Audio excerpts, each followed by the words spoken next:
fia whaafelo I atu I le nei fo I tae au malo le soifua manuia. Musi mai lang whaafonga o tala la Radio Samoa. To mua atu I talo le asa tofi. Wa sa uni le atu kuki e wha mausa li le whainga wha anga masaina. Ma ele o talia ngō fia e New Zealand. O le whianga inga le nei o se manu malo te le mo saina. A o ia tau ma whai malo si mai malona malo si anga I ofi mai I to tono le Pasifika. Peita ai o se malie ngai o no soli e whainga whaavae o le mafutanga vāvala lata le atu kuki ma New Zealand. O le malienga fo ile nei ma New Zealand wa loa tau sango I pea, lea e ai le tatau na tala noa I so o se mata upu e au fia I tua oi ma pui puinga. A o le nofo le yei la New Zealand o le aso atai au le whaape malanga tua ile pale mi o le atu kuki Mark Brown I saina. E wha mausa li le nei whainga whaapaanga e ala I saininga a au. Mai le ministra o le vai whafua New Zealand Winston Peters, le ai masona I loa I le malienga o whaia nei ai po a fo ia I ainga. O le atu kuki, o le anga va ai tusi fo lau New Zealand. O le avanoa sitiseni New Zealand fa apele tele o fesoa soani. Ma ele I mamau atu fo I lea na whai mai ai, wa mana o lona pale mia ia whaia se isi tusi fo lau, mo ona tangata atu kuki. Whanga I lunga le se lau wafeta la I le aso I tasi le e wha alu I le tau e whi avea I ei wha momoli, a o Tapunia Desert Road. O leolo o Tapunia le State Highway tasi le vau turangi ma Waioru pe ona a mata tapuni mai le masina walu ai se I wha le leia a wala. Ma o le wha pe wha moe moe Tapunia I mo le lua masina.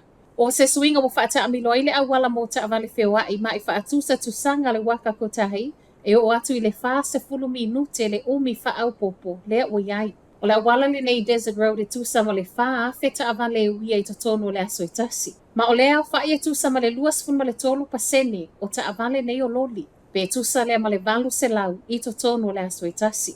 O ni tupe whaalu wha au popo le to e umane lava ti ngā I na tuaitanga ta whaatau. Pe a ho o I na si I tau o loa. Ai mai le waka kotahi ua mo o mia le wha le lei o le awala ma e o mai lava fo I le taimi nei e le o yaini reporti a mea e ono to e tolo po le tatala o Desert Road. So ai le loli le tangata savali lunga la wala I au kilani, ma o lea na wha ana tinati le whale mai I au kilani muli ai maliu. Te au le lua I lea wau lea na nafi na tupu ai pānau, ma o lea na tāpuni ai manisi o wala tua o I le taimi. Te ngā ina manu ango le wa maliu, ma o lo wha asolo pia nei so e suenga, wha asanga ile nei mata upu.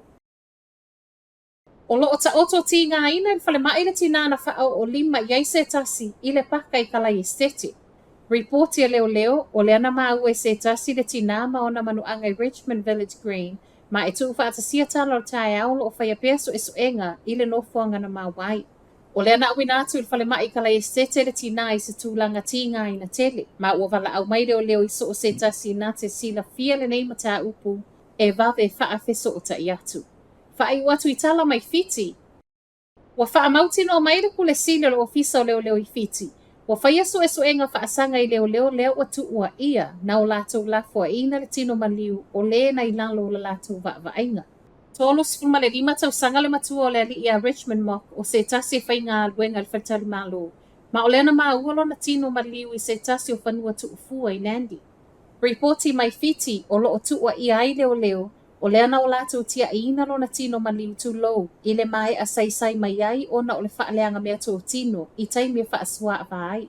Wa whai mai le komesina o leo a whai ai umane whaamaunia tu ua ingane o lona winga o le a nga I lo I ai le ofisa I le mea tatau o na whai. Ai le fina ngalo le tua ao le ali iwa maliu e na te tu malo silava I a whaai loa le ami o tonu I le mafu anga wa maliwa I lo nalo. E whaai ua tuai talafoa la Radio Samoa I le nei tae au, manuia le aso.